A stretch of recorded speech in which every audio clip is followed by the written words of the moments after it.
ജാമ്യം ലഭ്യമായതോടെ PV. Anwar MLA ഉടൻ jail മോചിതനാകും.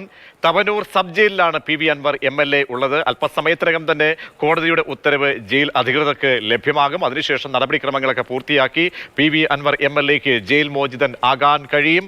പ്രവർത്തകരൊക്കെ വലിയ ആഹ്ലാദത്തിലാണ്. പി.വി. അൻവർ എം.എൽ.എയുടെ വരവിനായി അവർ കാത്തിരിക്കുന്നു എന്നാണ് പ്രതികരണങ്ങളിൽ നമുക്ക് ലഭ്യമാകുന്ന വിവരം. അതേസമയം പോലീസ് നടപടികൾ കൂടുതൽ കടുപ്പിക്കുകയാണ്. പി.വി. അൻവറിന്റെ ഏറ്റവും അടുത്ത അനുയായി C.A. സുഗുവിനെയും ഈ കേസുമായി ബന്ധപ്പെട്ട് FIR-ൽ ഉൾപ്പെടുത്തിയിരിക്കുന്നു. കസ്റ്റഡിയിൽ അദ്ദേഹത്തെ എടുത്തിരിക്കുന്നു. അറസ്റ്റ് ഉടൻ രേഖപ്പെടുത്തുമെന്നാണ് മനസ്സിലാക്കുന്നത്. ഇന്നലത്തെ DFO ഓഫീസ് ആക്രമണവുമായി ബന്ധപ്പെട്ട് ആസൂത്രിതമായിട്ടുള്ള നടപടിക്രമങ്ങൾ ഉണ്ടായിട്ടുണ്ട് പിന്നിൽ. അതിൽ C.A. സുഗു പങ്കാളിയാണ് എന്നാണ് അറിയാൻ കഴിയുന്നത് എന്നാണ് പോലീസിന്റെ ഇപ്പോഴത്തെ ഭാഷ്യം. ഇപ്പോൾ അരുൺ അമർനാഥ് കൂടി ചേരുകയാണ്. അരുൺ, അങ്ങനെ സുഗുവിനെയും വിടാതെ പോലീസ് പിടികൂടിയിരിക്കുന്നു. സുഗു ജയിലിലേക്ക് പോകുന്ന ഒരു സാഹചര്യം, മറ്റു കോടതിയിലേക്കും ഒക്കെ സുഗുവിനെയും എത്തിക്കാനാണോ പോലീസിന്റെ നീക്കം? ഇപ്പോൾ സുഗു എവിടെ ഉണ്ടെന്നാണ് മനസ്സിലാക്കുന്നത്? പ്രജീഷ്, നിലവിൽ നിലമ്പൂർ പോലീസ് സ്റ്റേഷനിലേക്ക് സുഗുവിനെ കൊണ്ടുപോകാൻ പോലീസ് ശ്രമിക്കുന്നു എന്നുള്ളതാണ് നിലവിൽ നമുക്ക് ലഭിക്കുന്ന വിവരം. അതുമായി ബന്ധപ്പെട്ട ഒരു വിവരത്തിലേക്ക് തന്നെയാണ് നമ്മൾ കടക്കുന്നത്. സുഗു എവിടെ ഉണ്ടെന്നാണ് നമുക്ക് ലഭിക്കുന്ന വിവരം?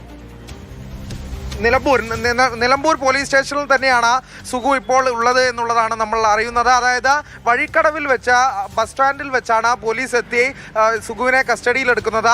ഈ അൻവറിന് ജാമ്യം ലഭിക്കുന്നതിന് തൊട്ട് മുൻപുള്ള സമയങ്ങളിലാണ് പോലീസിന്റെ ഈ നീക്കം എന്നുള്ളത് കൂടി ഏറ്റവും ശ്രദ്ധേയമാണ്. കോടതി ഉൾപ്പെടെ പോലീസിന് മുമ്പാകെ പ്രോസിക്യൂഷനോട് ചോദിച്ച ചോദ്യം ഇതായിരുന്നു.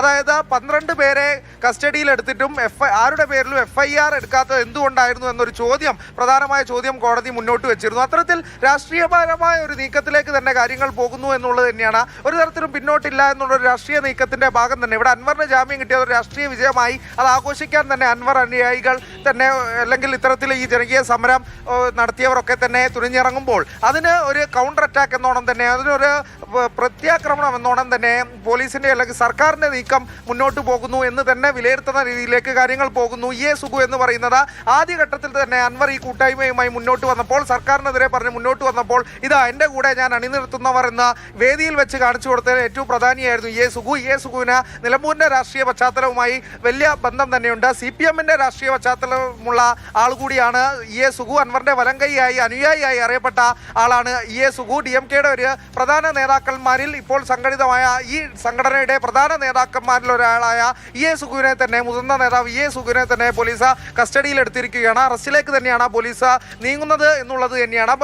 പ്രത്യേകിച്ചും അൻവറിന്റെ ജാമ്യത്തിലേക്കും അതിനും അപ്പുറത്തേക്കായി ഞങ്ങളുടെ സ്റ്റാൻഡ് വ്യക്തമാണ് എന്നൊരു മറു ആക്രമണം കൂടി അവിടെ കാണേണ്ടതുണ്ട് എന്നുള്ളതാണ് പ്രതീക്ഷ ഏറ്റവും പ്രധാനപ്പെട്ട കാര്യം. നമ്മളിപ്പോൾ നിലമ്പൂർ പോലീസ് സ്റ്റേഷനിൽ നിന്ന്, കോടതിയിൽ നിന്ന് നീങ്ങിക്കൊണ്ടിരിക്കുകയാണ്. അവിടേക്ക് A. സുഗുവിനെ എത്തിച്ചിട്ടുണ്ട് എന്നുള്ള പ്രധാന വിവരം തന്നെയാണ് നമ്മൾ ഇപ്പോൾ അറിയുന്നത്. പ്രജീഷ, അതായത് അരുൺ അമർനാഥ്, നേരത്തെ പി.വി. അൻവർ എം.എൽ.എയുടെ അറസ്റ്റ്, അതിലെ പിന്നാലെ വരുന്ന അതിന്റെ രാഷ്ട്രീയമായിട്ടുള്ള ഗുണങ്ങൾ കാക്ഷിച്ച പ്രതികരണമാണ് പി.വി. അൻവറിൽ നിന്നും അവരുടെ അനുയായികളിൽ നിന്നൊക്കെ ഉണ്ടായത്. അതിൽ ഒരു വ്യക്തിയായിരുന്നു സുഗു എന്നയാൾ. സുഗു ഇന്ന് രാവിലെയും പറഞ്ഞത് എന്താണ്? ഞങ്ങളെ സംബന്ധിച്ചോളം ഇതൊരു ജനകീയ പോരാട്ടമാണ്. ആ ജനകീയ പോരാട്ടത്തിന് ഒരു MLA-ക്ക് ഇറങ്ങാൻ അവകാശമില്ലേ, പ്രതിഷേധിക്കാനില്ലേ എന്നാണ് ചോദിച്ചത്. അങ്ങനെ അറസ്റ്റ് ചെയ്യുമ്പോൾ നൽകുന്ന സന്ദേശം അത് ഉയർത്തി ഞങ്ങൾ ജനങ്ങൾക്കിടയിലേക്ക് ഇറങ്ങുമെന്നാണ് സുഗുവിന്റെ ഒരു പ്രതികരണം ഇന്ന് കണ്ടത്. അപ്പോൾ സുഗു ഒരു ജനപ്രതിനിധിയായിരുന്നു. മുൻ തദ്ദേശ തെരഞ്ഞെടുപ്പിലടക്കം അദ്ദേഹത്തിന്റെ പേരൊക്കെ ഉയർത്തിക്കാട്ടാനാണ് പി.വി. അൻവർ വിഭാഗം, അൻവർ MLA അടക്കം ശ്രമിക്കുന്നത്. അപ്പോൾ കൂടുതലൊരു ജനകീയത ഈ വിഷയവും ഇന്നത്തെ ഈ അറസ്റ്റുമൊക്കെ ഉയർത്താൻ തന്നെയാണോ DMK-യുടെ നീക്കങ്ങൾ? തീർച്ചയായും ഒരു രാഷ്ട്രീയ വിജയം തന്നെയാണ് DMK എന്ന സംഘടന ആവശ്യപ്പെട്ടത്. അത്തരത്തിലുള്ള പ്രതികരണങ്ങൾ തന്നെ DMK-യുടെ അനുയായിയുടെ ഭാഗത്തുകളിൽ നിന്ന് പ്രജീഷ് സൂചിപ്പിച്ചതുപോലെ തന്നെ നമ്മൾ കണ്ടു. അവിടെയാണ് ഈ ഒരു മറു നീക്കം ഉണ്ടാകുന്നത്. പക്ഷേ അത് എത്രത്തോളം ഗുണം ചെയ്യും എന്നുള്ളൊരു ചോദ്യം തന്നെയാണ് അവിടെ അവശേഷിക്കുന്നത്. ഒരു നീക്കം നടത്തി, അതൊരു സാങ്കേതികമായ ഒരു നീക്കം തന്നെയാണ്. കോടതിയിൽ എത്തുന്നത് വരെ അതിന് ആയുസ്സും ഉണ്ടായിരുന്നുള്ളൂ. അപ്പോൾ സുഗുവിന്റെ കേസിലും അതിന് തന്നെയാണ് ഒരു സാധ്യതയും കാണുന്നത്. അപ്പോൾ അങ്ങനെയെങ്കിൽ അത് എത്രത്തോളം വിജയിക്കും, അതൊരു തിരിച്ചടിയിലേക്ക് തന്നെയല്ലേ കാര്യങ്ങൾ എത്തുന്നുള്ളൂ എന്നുള്ളതാണ് പ്രധാനപ്പെട്ട കാര്യം. അപ്പോൾ അത്തരത്തിലുള്ള ഒരു രാഷ്ട്രീയ നീക്കത്തിന്റെ ഒരു ലക്ഷ്യം എന്താണ് എന്നുള്ള ചോദ്യം തന്നെയാണ് അവിടെ അവശേഷിക്കുന്നത്. വീണ്ടും ഒരു അപക്വമായ ഒരു തീരുമാനത്തിലേക്കാണോ കാര്യങ്ങൾ പോകുന്നത് എന്നൊരു സംശയം പല ഭാഗത്തു നിന്നും ഉയർന്നേക്കാം. അപ്പോൾ രാഷ്ട്രീയ വിജയം അവകാശപ്പെടുന്ന അതേ കാരണം തന്നെ അവിടെ ആനുകൂല്യമായി ഈ DMK-ക്കും PV അൻവറിന്റെ സംഘടനയ്ക്കും ലഭിക്കുന്നു എന്നുള്ളത് തന്നെയാണല്ലോ ഏറ്റവും പ്രധാനപ്പെട്ട കാര്യം പ്രജീഷ്. അപ്പോൾ അവർക്ക് അനുകൂലമായി തന്നെ വീണ്ടും ഒരു അവസരം കൂടി ലഭിക്കുന്നു എന്ന് തന്നെ ആയിരിക്കണം ഇത് വിലയിരുത്തപ്പെടേണ്ടത്. അത്തരത്തിലുള്ള ഒരു അവസരമായി തന്നെ, ഒരു രാഷ്ട്രീയ അവസരമായി തന്നെ, അവർക്ക് ഗുണം ചെയ്യുന്ന ഒരു സാഹചര്യമായി തന്നെ ഈ സുഗുവിന്റെ അറസ്റ്റ് കൂടി ഒരു മറുനീക്കമായി അത് പോലീസ് കാണുന്നുണ്ടെങ്കിൽ പോലും അത് വിലയിരുത്തപ്പെടുമെന്ന കാര്യത്തിൽ സംശയവുമില്ല. അത്തരത്തിലൊരു പൊളിറ്റിക്കൽ മൂവിലേക്ക് തന്നെ പൂർണ്ണമായും കാര്യങ്ങൾ നീങ്ങുന്നു എന്നുള്ളത് തന്നെയാണ്.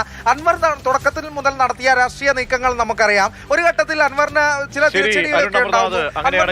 അങ്ങനെയാണ് നിലമ്പൂരിലെ രാഷ്ട്രീയ സാഹചര്യങ്ങൾ